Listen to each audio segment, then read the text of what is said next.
Hello friends, welcome to the point solution. कैसे हो आप सब? तो सामान्य विज्ञान का 3000 एमसीक्यूज का जो सीरीज हमने स्टार्ट किया है, आज उसका ये सेकंड पार्ट है। और इसमें मैंने आपको पहले ही बता दिया है कि ऐसे क्वेश्चंस है जो रेलवे ने 2018 में पूछा था, आरआरबी ने। ठीक है, तो ये रिवीजन पर्पज से आपका है। इंट्रो वगैरह मैं पहले ही कर चुका हूँ, तो ज़्यादा टाइम वेस्ट नहीं करते हैं। ये आपको बाइलिंगुअल लैंग्वेज यानी कि दोनों हिंदी और इंग्लिश दोनों में मिल जाएगा, और इसका पीडीएफ आप डाउनलोड कर सकते हो। डिस्क्रिप्शन में नीचे लिंक है, वहां जा करके। तो चलिए फिर ज़्यादा टाइम वेस्ट नहीं करते हैं, सीधे हम लोग मूव करते हैं क्वेश्चंस की तरफ। तो चलिए फिर स्टार्ट करते हैं। आज का जो हमारा पहला क्वेश्चन है, अब तक 25 क्वेश्चन हो चुके थे, तो 26वें से स्टार्ट करना है कि 4 कार्बन परमाणुओं वाले हाइड्रोकार्बन के साथ जुड़ने वाला उपसर्ग है। यानी यहाँ पर हमको प्रफिक्स बताना है attach to hydrocarbons having 4 carbon atoms. यानी जो हाइड्रोकार्बन्स होते हैं, अगर उनमें 4 कार्बन एटम्स हैं, तो उसका जो प्रफिक्स होगा उसको हम क्या बोलेंगे? देखिए, जब 7 कार्बन एटम्स हों और वो हाइड्रोकार्बन्स बना रहे हो, तो इसे हम लोग इसका जो प्रफिक्स होता है उसे हम हेप्ट कहते हैं, और टोटल को हम हेप्टेन कहते हैं। ऐसे ही जब 3 कार्बन एटम्स हो तो उसे हम प्रोप कहते हैं, उसका जो प्रफिक्स होता है, और टोटल ओवरऑल को हम प्रोपेन कहते हैं। ऐसे ही जब 2 कार्बन एटम्स हो तो इसे हम इथ कहते हैं, एथेन कहते हैं। और उसी तरीके से जब 4 कार्बन एटम होते हैं, 4 कार्बन एटम्स, तो उसे हम ब्यूट कहते हैं, ओवरऑल ब्यूटेन कहते हैं। ठीक है, तो ये आपका बी ऑप्शन करेक्ट हो जाएगा। अब यहाँ पर अगर हम बात करें, तो यहाँ पर आपको 1 से 12 तक दिया गया है, जिनके प्रफिक्स आप देख सकते हो। पहले नंबर पर है मेथ, 1 जब कार्बन एटम है तब। ठीक है, CH4 मेथेन। ऐसे ही दूसरे पर एथेन, तीसरे पर प्रोपेन। 4 अगर कार्बन एटम है तो ब्यूटेन। 5 है तो पेंट, 6 है तो हेक्स, 7 है तो हेप्ट, 8 है तो ऑक्ट, 9 है तो नॉन, 10 है तो डेक, और 11 है तो 11 पे अनडेक, और 12 पे डोडेक। ठीक है, तो आप इसको देख सकते हो कि कैसे हाइड्रोकार्बन्स कितने कार्बन एटम्स के साथ क्या सफिक्स रखता है। राइट। अगला क्वेश्चन हमारा है, if the radius of curvature of a concave mirror is 6.2 centimetre, the focal length will be. यहाँ पर हमको अवतल दर्पण की वक्रता त्रिज्या, रेडियस ऑफ कर्वेचर दी गई है, और इसकी फोकस लंबाई, फोकल लेंथ बताना है। तो ये जो कॉन्केव मिरर होता है, ये क्या होता है? ये सिंपली एक मिरर ही होता है। और ये आपका एक सर्कुलर, एक तरीके से कह सकते हैं मिरर। अगर आप इसको यहाँ से कट कर देते हो, ठीक है, यहाँ पर एक इसका आर्क ले लेते हो और इसके उभरे हुए पार्ट को पेंट कर देते हो, तो यही हमारा क्या हो जाता है? कॉन्केव मिरर हो जाता है। और अंदर वाला जो पार्ट होता है वो रिफ्लेक्टिंग सरफेस होता है। तो यहाँ पर जो इसका सेंटर है, इस सेंटर से अगर हम इस मिरर के बीच का ये जो पॉइंट, इसको हम पोल बोलते हैं, इससे आप मिलाओगे तो ये जो डिस्टेंस है, इसी को हम लोग बोलते हैं रेडियस ऑफ कर्वेचर। अब यहाँ से अगर आप कोई रे पास करते हो और वो इसके रिफ्लेक्टिंग सरफेस से रिफ्लेक्ट होता है, तो वो कहाँ से होकर के पास होता है? तो ये हमेशा देखोगे तो आप इसके फोकस से पास होगा। यहाँ पर एफ होगा आपका, ठीक है, एफ। और ये जो रेडियस ऑफ कर्वेचर है, इसको आर मत बोलिए आप, यहाँ पर आप बोलिए सिंपली, आप इसको आर बोल सकते हो, ठीक है, आर ही बोल दीजिए। और यहाँ पर ये एफ है, तो ये जो एफ है, फोकल लेंथ है, ये ठीक इसका क्या होता है? आधा होता है, जो रेडियस ऑफ कर्वेचर है। ठीक है, सो एफ इज इक्वल्स टू क्या हो जाएगा? R/2। और आर आपको दिया गया है 6.2, तो ये सिंपली कितना हो जाएगा? 3.1। तो फोकल लेंथ कितना हो जाएगा? ये तो काफी इजी क्वेश्चन है, आपको याद होगा कि कैसे आपने पढ़ा था बचपन में। 3.1 इसका करेक्ट आंसर हो जाएगा। अगला है कि what is the molecular mass of O2। O2 का आणविक द्रव्यमान क्या है? आपको पता होगा मॉलिक्यूलर मास ऑक्सीजन का क्या होता है, तो ये होता है 16। तो यहाँ पर 2 मॉलिक्यूल्स हैं ऑक्सीजन के, तो ये आपका सिंपली कितना हो जाएगा? 32। तो देखते ही आप आंसर टिक कर सकते हो। ऐसे ऐसे भी क्वेश्चंस पूछे गए थे। आगे है कि dash contributed to the formulation of principles of heredity of traits in living things.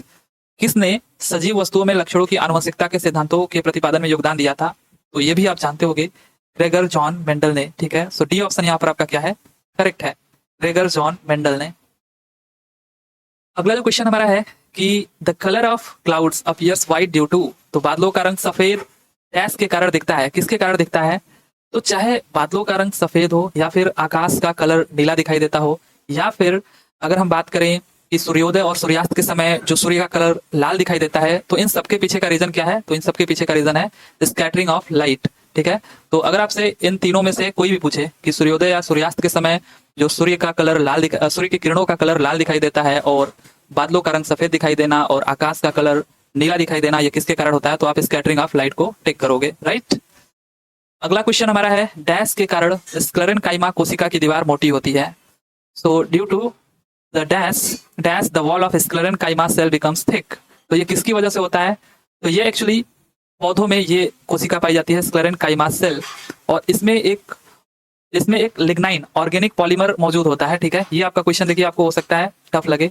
तो ये एक ऑर्गेनिक पॉलीमर होता है, लिग्नाइन। ठीक है, इसकी वजह से जो स्क्लेरेनकाइमा सेल है, इसकी दीवारें मोटी होती हैं। तो कुछ ऐसे भी क्वेश्चंस होंगे जरूर, ऑब्वियसली जब भी क्वेश्चन बनाया जाता है तो उसमें मैक्सिमम रखा जाता है कि 50% अगर आपके इजी हैं तो 30% आपके मीडियम, 20% आपके टफ हो। ठीक है, रेलवे के एग्जाम में तो जनरली आप देखोगे सिंपल जो जनरल साइंस के ही क्वेश्चन होते हैं वही पूछा जाता है, बहुत ज्यादा टफ भी नहीं होता है। लगभग 20 से 30% आपको टफ देखने को मिलता है, बाकी आपको इजी देखने को मिलता है। ठीक है, तो यहाँ पर लिग्नाइन इसका करेक्ट आंसर हो जाएगा, या लिग्निन कह लीजिए, जो स्क्लेरेनकाइमा सेल की दीवार को मोटी करती है। ठीक है, आगे है कि choose the one which does not belong to the group, उसे चुने जो समूह से संबंधित ना हो। तो ये तो काफी इजी हो गया, हाइड्रोजन है आपका, एल्यूमिनियम है, गोल्ड है, सिल्वर है। हाइड्रोजन जो होता है वो सिंपली आपका गैस हो गया, और एल्यूमिनियम, गोल्ड, सिल्वर ये आपके सॉलिड हो गए, ऐसे ही डिफरेंस हो गया इसमें।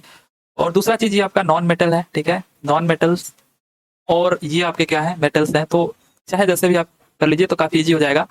फर्स्ट ऑप्शन करेक्ट हो जाएगा, जो कि आपका इस ग्रुप से बिलोंग नहीं करता है।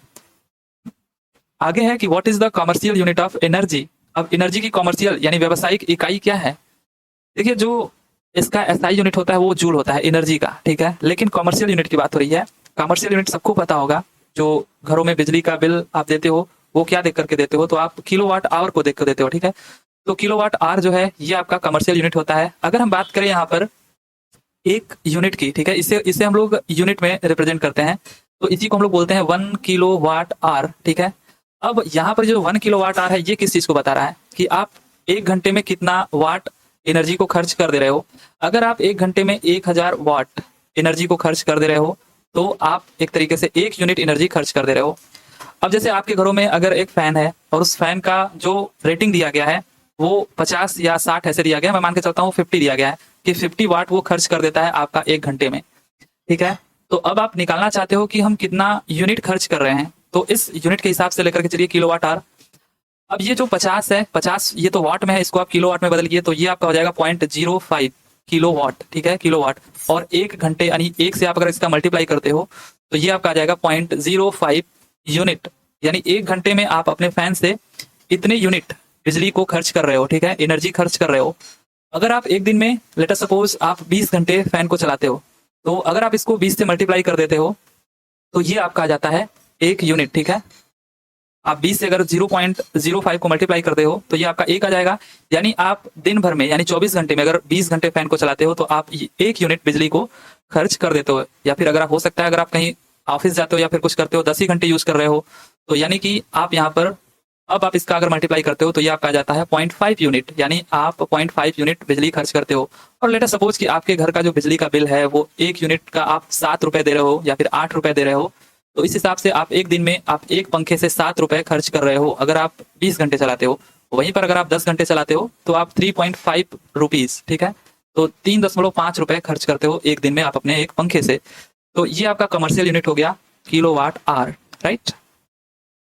अगला है कि 2 फोकस दूरियों वाले लेंस का उपयोग डैश से पीड़ित व्यक्तियों द्वारा किया जाता है, यानी lenses with 2 focal lens are used by person suffering from. तो 2 फोकस दूरियों यानी 2 फोकल लेंथ की बात हो रही है, तो ये किस में यूज होता है, ये आपके लेंसेस में यूज होता है, चाहे वो आपका कॉन्वेक्स लेंस हो या फिर आपका कॉनकेव लेंस हो। तो इसमें जो आप यहाँ पर f1 और 2f1 देखते हो, ये केवल सिंपली इसी की बात कर रहा है कि जो 2 फोकस दूरी वाले लेंस होते हैं उनका यूज हम कहाँ करते हैं, तो उनका यूज हम करते हैं ऐसे पर्सन्स में जो मायोपिया या फिर हाइपर मायोपिया से पीड़ित हों। अब ये मायोपिया और हाइपर मायोपिया क्या होता है, तो ये आपको पता होगा, बचपन की चीजें हैं। यानी एक आपका होता है मायोपिया मतलब निकट दृष्टि दोष, और हाइपर मायोपिया मतलब दूर दृष्टि दोष। नाम जैसा होता है ठीक उल्टा काम होता है। निकट दृष्टि दोष दिखने में तो लगता है कि निकट की दृष्टि कमजोर होगी, लेकिन यहाँ पर निकट की चीजें साफ दिखाई देती हैं, दूर की नहीं। और दूर दृष्टि दोष यानी दूर की चीजें तो स्पष्ट दिखाई देती हैं लेकिन नजदीक की चीजें नहीं। अब कौन सा लेंस किस में यूज किया जाता है, मायोपिया में कौन सा यूज किया जाता है, हाइपर मायोपिया में कौन सा यूज किया जाता है, तो इसके लिए मैं बहुत पहले ही आपको एक ट्रिक बता चुका हूं जो कि सिंपल सा है, लेकिन ये हिंदी वालों के लिए है, इंग्लिश वालों के लिए नहीं है। इसमें मैंने आपको बताया था कि आप सिंपली लिख लीजिए DUNA यानी दूना, ठीक है। अब दूना इसका क्या मतलब है, D फॉर दूर दृष्टि दोष, ठीक है। और इसमें आप यूज करोगे उत्तल लेंस का।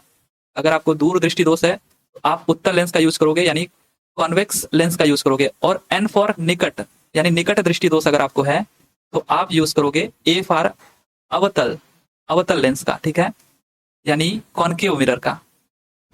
तो ये आप इस तरीके से याद रख सकते हो या फिर जैसे भी आपको अच्छा लगे आप याद कर सकते हो। तो यहाँ पर निकट दृष्टि दोष यानी ये मायोपिया जो है इसमें आप कॉनकेव मिरर का यूज करोगे, और जो हाइपर मायोपिया यानी कि दूर दृष्टि दोष है इसमें आप कॉन्वेक्स लेंस का यूज करोगे, राइट। तो यहाँ पर आपका जो करेक्ट आंसर हो जाएगा ए, यानी 2 फोकस दूरियों वाले लेंस का उपयोग हम मायोपिया और हाइपर मायोपिया के लिए यूज करते हैं। आगे है कि 1 kilowatt hour is equals to, अब देखिए वहां पर कमर्शियल यूनिट थी जो कि आपकी किलोवाट आवर में थी। अब यहाँ पर ये पूछ रहा है इसका एसआई यूनिट क्या है, तो ये जूल है और इसको हम कितना लिख सकते हैं जूल में, तो इसको हम लोग लिख लेते हैं 1 किलोवाट आवर है, यानी 1000 वाट हो गया ये आपका। और फिर उसके बाद आपका घंटा है, जब हम जूल में लिखते हैं तो घंटे को हम लोग सेकंड्स में बदलते हैं, तो 60 मिनट हो गया और 60 सेकंड, 1 मिनट में 60 सेकंड। जब आप इसको कैलकुलेट करोगे तो ये आपका 3 जीरो है और यहाँ से 2 जीरो, तो टोटल 1 2 3 4 5 जीरो हो जाएंगे और ये आपका 6 × 6 टोटल कितना हो जाएगा 36। तो 36 और उसके आगे 5 जीरो लगा दीजिए, या फिर आप इसको ऐसे भी आपका आंसर मिल सकता है 3.6 अगर आप कर देते हो, ठीक है, तो ये 10⁶ जूल हो जाएगा, राइट। तो यहाँ पर फिलहाल में आपका सिंपली इस तरीके से आंसर है, तो सी ऑप्शन आपका करेक्ट हो जाएगा, ठीक है। अगला जो क्वेश्चन हमारा है कि acts as a food store in the seeds of plants, तो पौधे के बीच में खाद्य भंडार के रूप में कार्य कौन करता है। तो यहाँ पर अगर हम बात करें, पौधों में फर्टिलाइजेशन के बाद ओव्यूल का यहाँ पर डेवलपमेंट होता है, बीजांड का डेवलपमेंट होता है और फिर बनता है आपका बीज, और उस बीज में मौजूद होता है आपका कोटिलिडन्स, रेडिकल्स और रेडिक्स, यानी बीज पत्र, प्रांकुर और मूलांकुर। और इसमें भी जो आपके फूड को स्टोर करने का काम करता है वो करता है आपका कोटिलिडन्स, ठीक है, यानी बीज पत्र। सो बी ऑप्शन यहाँ पर आपका क्या हो जाएगा, करेक्ट हो जाएगा, राइट। अगला क्वेश्चन हमारा है कि an object is dropped from a certain height when it touches the ground it will have, यानी किसी वस्तु को आप निश्चित ऊंचाई से गिरा रहे हो तो जब यह ग्राउंड को टच करती है तो इसमें कौन सी एनर्जी होती है। अब लेट अस सपोज यहाँ पर कोई एक ऑब्जेक्ट रखी गई है और आप यहाँ से इसको नीचे की तरफ गिराते हो और ये नीचे की तरफ आ रही है और ये रहा आपका ग्राउंड। जैसे ही ये ग्राउंड को टच करती है तो उस टाइम का हमसे पूछा है कि उस टाइम पे कौन सी एनर्जी इसमें होती है। तो जब तक ये ऊपर यहाँ पर थी तो इस टाइम पर इसमें था पोटेंशियल एनर्जी, और इस टाइम पे पोटेंशियल एनर्जी इसकी कैसी थी, मैक्सिमम थी। जैसे जैसे ये नीचे गिरना शुरू हुई तो इसका जो पोटेंशियल एनर्जी है वो भी कम होती चली जाएगी और इसकी जो काइनेटिक एनर्जी है वो बढ़ती चली जाएगी। जैसे जैसे ये नीचे आएगी, जैसे जैसे ये ऑब्जेक्ट नीचे आएगा, काइनेटिक एनर्जी बढ़ता चला जाएगा, और जैसे ही ये ग्राउंड को टच करेगा तो यहाँ पर जो इसकी काइनेटिक एनर्जी होगी वो मैक्सिमम हो जाएगी। तो हम कह सकते हैं कि जब ये ग्राउंड को टच करती है ऑब्जेक्ट ऊपर से गिरने के बाद, तो इसमें कौन सी एनर्जी होती है, तो वो काइनेटिक एनर्जी होती है। तो सी ऑप्शन यहाँ पर हमारा क्या हो जाएगा, करेक्ट हो जाएगा। अब गिरने के बाद इस ऑब्जेक्ट के साथ क्या होगा वो उस पर डिपेंड करता है कि इसकी एनर्जी किस में कन्वर्ट होगी, क्योंकि एनर्जी को ना ही हम क्रिएट कर सकते हैं ना ही डिस्ट्रॉय कर सकते हैं। तो ये पोटेंशियल एनर्जी धीरे धीरे कन्वर्ट हो गई काइनेटिक एनर्जी में। अब इसके बाद क्या होगा इसके साथ, वो ऑब्जेक्ट पे डिपेंड करता है कि ऑब्जेक्ट कैसा है और क्या हो रहा है उसके साथ। लेकिन आप इस चीज को ध्यान देना, जब तक ये ऑब्जेक्ट गिर रही होती है तो इसमें दोनों एनर्जी प्रेजेंट होती है, काइनेटिक एनर्जी भी पोटेंशियल एनर्जी भी, यानी गतिज और स्थितिज ऊर्जा दोनों प्रेजेंट होती है। लेकिन जो स्थितिज ऊर्जा होती है, पोटेंशियल एनर्जी, वो आपकी डिक्रीज हो रही होती है, और जो काइनेटिक एनर्जी है वो आपकी इंक्रीज हो रही होती है जैसे जैसे ऑब्जेक्ट नीचे गिरती है। तो ग्राउंड पर काइनेटिक एनर्जी मैक्सिमम और ऊपर पोटेंशियल एनर्जी मैक्सिमम। और इस क्वेश्चन का जो आंसर हो जाएगा आपका काइनेटिक एनर्जी, क्योंकि ये हमसे पूछा था जब ये ग्राउंड को टच करता है तब एनर्जी कौन सी होती है, काइनेटिक एनर्जी होती है। अगला हमारा जो क्वेश्चन है, निम्न में से कौन सा हार्मोन युवावस्था के समय लड़कों में दिखाई देने वाली उपस्थिति में बदलाव लाता है। So which of the following hormones causes changes in the appearance of boys during puberty, यानी आप कह सकते हो यंग एज में कौन सा हार्मोन्स होता है जो चेंज लाने लगता है युवाओं में। तो ये आपका होता है टेस्टोस्टेरोन, ठीक है, टेस्टोस्टेरोन। ये आपका जो ये हार्मोन टेस्टोस्टेरोन जो है ये सीक्रेट कब होता है, जब युवावस्था आ जाती है, जब हम यंग एज में आ जाते हैं। और इसमें होता क्या है कि जैसे दाढ़ी मूछ का आ जाना, धीरे धीरे दाढ़ी मूछ आने लगता है, जो आपके शोल्डर्स होते हैं वो थोड़े जटिल होने लगते हैं, आपकी आवाज थोड़ी फटने लगती है। तो ये सब जब यंग एज में ही होता है। तो इसे इसके पीछे का कारण कौन होता है, तो इसके पीछे का जो कारण होता है वो होता है टेस्टोस्टेरोन हार्मोन, ठीक है, इसके सीक्रेट होने से ऐसा होता है। तो यहाँ पर आपका जो करेक्ट आंसर हो जाएगा वो हो जाएगा सी। और ये आपका जो थायरॉक्सिन है हार्मोन, ये तो आपका जो थायराइड ग्लैंड होता है वो सीक्रेट करता है। ये आपका प्रेजेंट होता है आपके गर्दन में, जो आपका लैरिंग्स होता है जिसको हम लोग वॉइस बॉक्स बोलते हैं, ठीक है, तो यहाँ पर प्रेजेंट होता है और इसको सीक्रेट करता है थायराइड ग्लैंड। आपका जो इंसुलिन है ये आपका पैनक्रियाज में जो आइलेट्स ऑफ लैंगरहैंस होते हैं वो इसको प्रोड्यूस करते हैं इंसुलिन को। तो यहाँ पर जो आपका करेक्ट आंसर था टेस्टोस्टेरोन हार्मोन, जो कि आपके अंदर चेंजेस लाता है यंग एज में, ठीक है। अगला क्वेश्चन हमारा है कि who classified elements on the basis of atomic number. तो ये भी बचपन की चीजें हैं। एटॉमिक नंबर के बेसिस पर किसने बताया था पीरियोडिक टेबल को? तो ये बताया था मोजले ने, ठीक है, मोजले ने। और वहीं पर एटॉमिक मास से अगर पूछे इस पे बेस्ड जो पीरियोडिक टेबल था वो किसने बताया? तो ये सिंपली आपको पता होगा, मेंडलीव ने बताया। तो यहाँ पर जो करेक्ट आंसर आपका हो जाएगा वो हो जाएगा मोजले। या फिर आपको ऑप्शन में नील्स बोर भी देखने को मिल सकता है, तो दोनों हो सकता है देखने को मिले। तो आप यहाँ पर जो भी ऑप्शन आपको देखने को मिले आप उस पर टिक कर सकते हो, ठीक है। फिलहाल में यहाँ पर मोजले आपका करेक्ट आंसर है।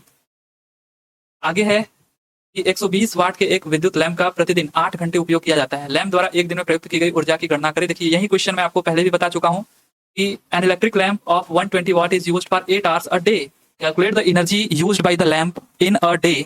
तो यहाँ पर आप देख सकते हो कि 8 घंटे यूज हो रहा है आपका इलेक्ट्रिक लैंप, और ये जो पावर दे रहा है वो कितना दे रहा है? 120 वाट। तो आपको यूनिट्स बताना है कितना यूनिट से एनर्जी प्रोड्यूस कर रहा है। तो हमने बताया आपको यूनिट्स मतलब किलो वाट आर। तो आपको सबसे पहले इसको किलो वाट में बदलना होगा, इस वाट को। तो किलो वाट में अगर आप बदलते हो इसको तो ये 0.12 हो जाएगा, और इसको आप घंटे में ही रहने दोगे तो ये आपका 8 हो जाएगा, और सिंपली ये कितना हो जाएगा? 12 बटे 96 यानी कि 0.96 यूनिट, ठीक है।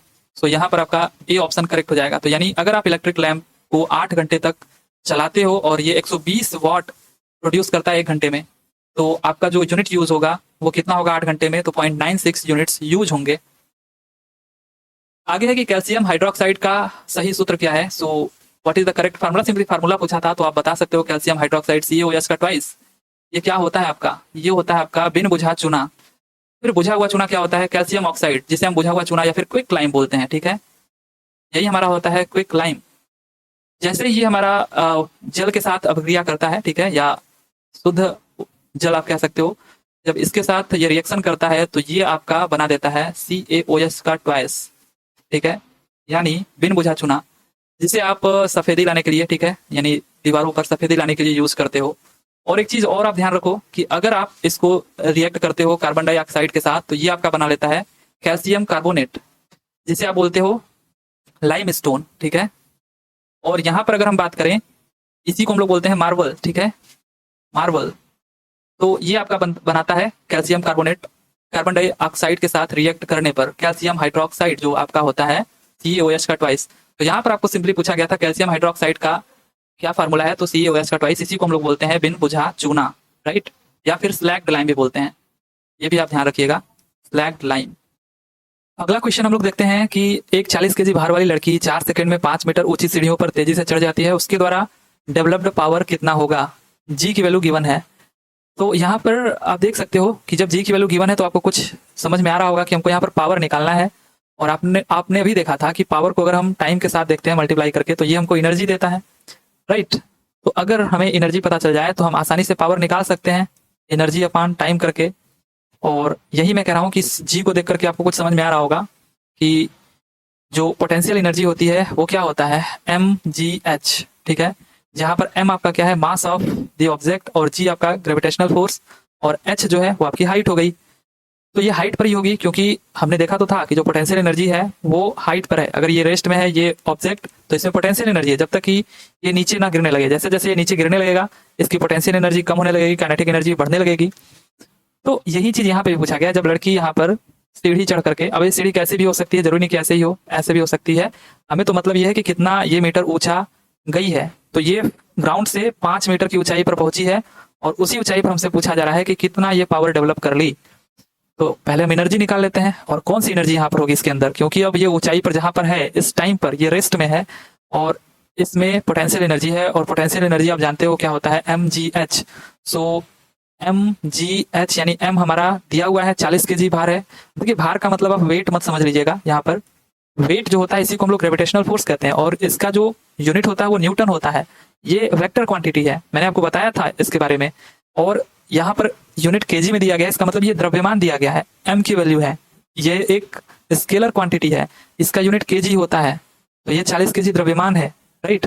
सो m की वैल्यू 40 ये केजी में ही होता है, और g की वैल्यू आपको गिवन है, h की वैल्यू आपको गिवन है। तो यहाँ से आपका एनर्जी निकल के आ जाएगा, पोटेंशियल एनर्जी वो हो जाएगा 2000, ठीक है, 2000 जूल। अब यहाँ पर हमको निकालना है पावर कितना डेवलप कर रहा है। तो पावर ये अगर हम इसको टाइम के साथ डिवाइड कर दें तो कितना टाइम है? 4 सेकंड में चल रही है, तो 4 से डिवाइड करने पर ये दे देगा आपको 500 वाट। तो ये आपका आ जाएगा आंसर, कितना पावर डेवलप करेगी, 500 वाट। ठीक है, ए ऑप्शन यहाँ पर करेक्ट हो जाएगा। तो आपको देखना है कि क्या चीजें पूछा जा रहा है और क्या क्या चीजें गिवन है, राइट। यहाँ पर जैसे मैं जी को देखते ही आप तुरंत आपके दिमाग में आना चाहिए कि ये पोटेंशियल एनर्जी की बात कर रहा है और उससे हम पावर आसानी से निकाल सकते हैं।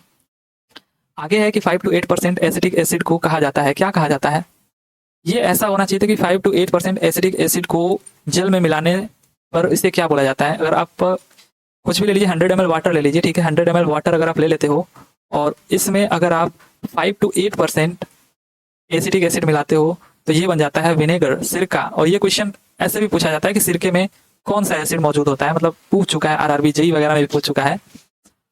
तो ये आपका हो जाएगा विनेगर, इसको विनेगर कहते हैं, राइट। एथेनॉल जो शराब को पिया जाता है, जिसको पिया जाता है वो एथेनॉल है, ठीक है। CH3CH2OH, ये आपका हो गया CH3COOH एथेनोइक एसिड। और ये आपका हो गया शराब, ठीक है, एथेनॉल।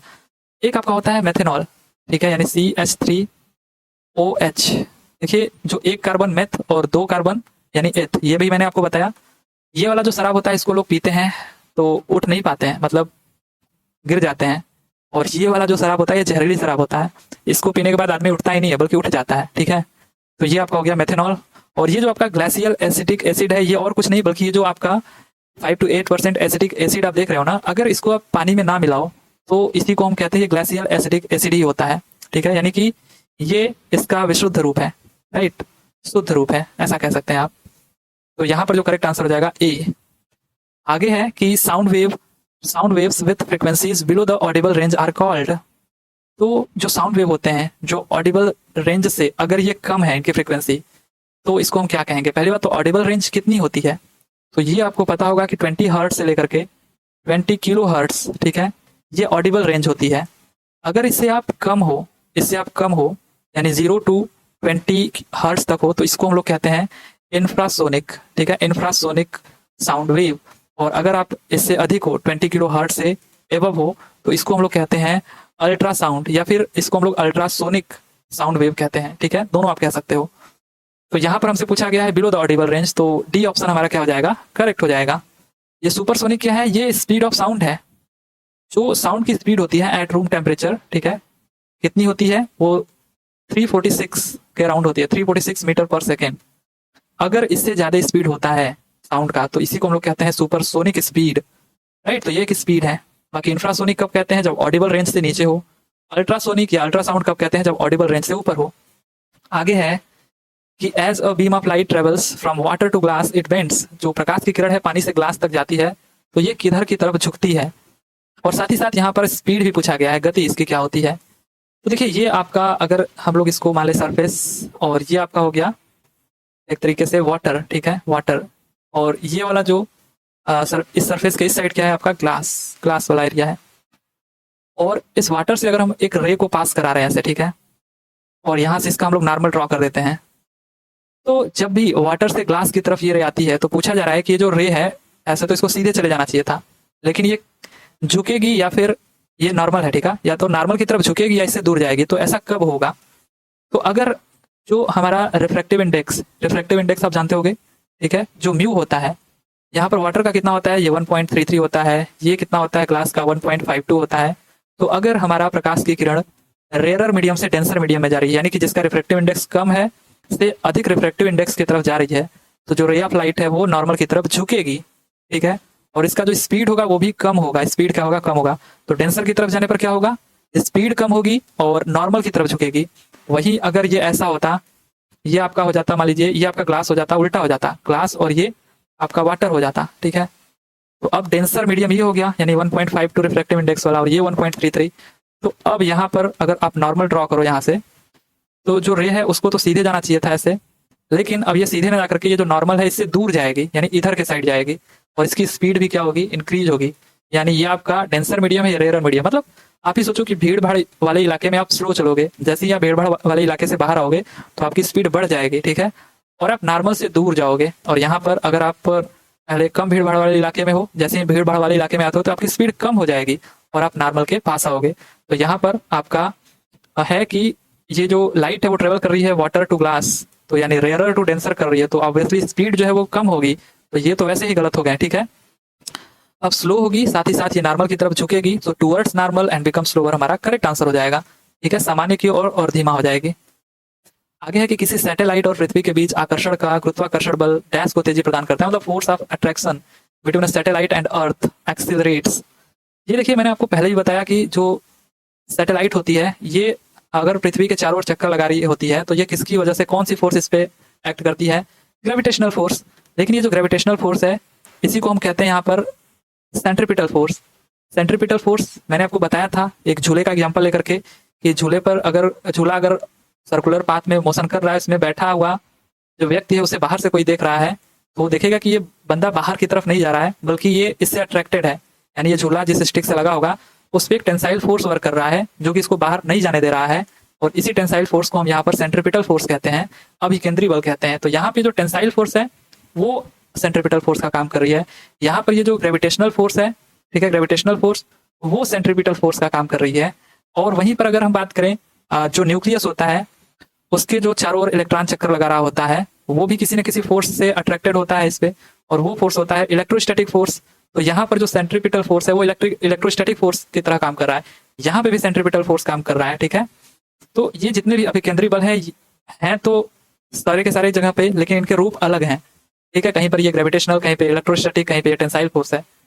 तो यहाँ पे हमसे पूछा गया था the force of attraction between a satellite, यानी जो ग्रेविटेशनल फोर्स है यहाँ पर ये किसको तेजी प्रदान करता है, तो सेंट्रीपिटल फोर्स को, अभिकेंद्रीय बल को करता है। सो ये हमारा करेक्ट हो जाएगा।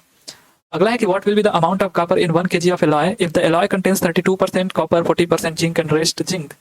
ये तो काफी इजी क्वेश्चन हो गया कि 1 kg 1000 मतलब कितना इजी बना दिया गया था, सॉरी 1000 ग्राम आपका एलॉय है, उसमें 32% कॉपर है, 40% जिंक है। सो हमसे पूछा है अमाउंट ऑफ कॉपर, तो 32% कितना हो जाएगा इसका, 320 ग्राम। ये तो कुछ नहीं था। आगे है कि what will be the electronic configuration of the element belonging to the second period and having a strong catenation property. अब देखिए सेकंड पीरियड से बिलोंग करना चाहिए और उसके पास स्ट्रॉन्ग कैंटिनेशन प्रॉपर्टी होनी चाहिए, ऐसा कौन सा एलिमेंट है? तो 2 8 10 4 14 सिलिकॉन, 2 6 8 ऑक्सीजन, 2 4 6 कार्बन और 2 8 10 2 12 यानी मैग्नीशियम। अगर आपको ऐसे आंसर दिया गया होता तो शायद आप टिक कर सकते थे, क्योंकि आपको हल्का हल्का याद आ रहा होगा। कैंटिनेशन प्रॉपर्टी का मतलब होता है कि कौन सा ऐसा एलिमेंट है जो सेल्फ एक तरीके से लिंकिंग अपने ही एटम के साथ डेवलप कर सकता है। तो कार्बन को आप देखे होगे बहुत लंबा लंबा चेन ये बनाता है, ठीक है, C60 C70। तो इसके अंदर कैंटिनेशन प्रॉपर्टी अधिक स्ट्रांग होती है, और ये आपका सेकंड पीरियड में भी आता है। बाकी ये तो आपके थर्ड पीरियड वाले हो गए, वैसे ही गलत हो गए।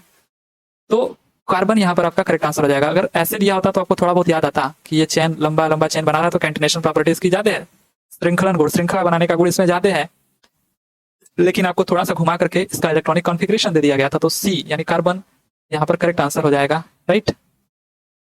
आगे है कि निम्नलिखित में से कौन सा पारा का अयस्क है, यानी कि ore of mercury, which of the following is an ore of mercury. ये सिने बार होता है, ठीक है। सो ये ऑप्शन यहाँ पर करेक्ट है। आर्सेनिक, मेटलाइट्स है, स्टिबनाइट, ये आपका एंटीमनी Sb का ओर है, ठीक है। इसका फॉर्मूला Sb2S3, और बॉक्साइट सब कोई जानता है एल्यूमिनियम का अयस्क है। तो यहाँ पर ए ऑप्शन करेक्ट हो जाएगा। Hg का अयस्क Hgs यानी सीने बार होता है, राइट। तो अगला क्वेश्चन और आज का लास्ट क्वेश्चन है, एनलिडा संघ से संबंधित नहीं है क्या चीज? तो ये आपको कमेंट करके बताना है कि एनलिडा संघ से संबंधित कौन सा इसमें से नहीं है, अर्थवॉर्म, केचुआ, नेरिस, जोक या फिर एस्केरिस, राइट। तो ठीक है, फिर यहीं तक करते हैं। आई होप कि आपको ये वीडियो पसंद आया होगा। चलिए फिर मिलते हैं अगले वीडियो में, तब तक के लिए thank you, tata and bye bye.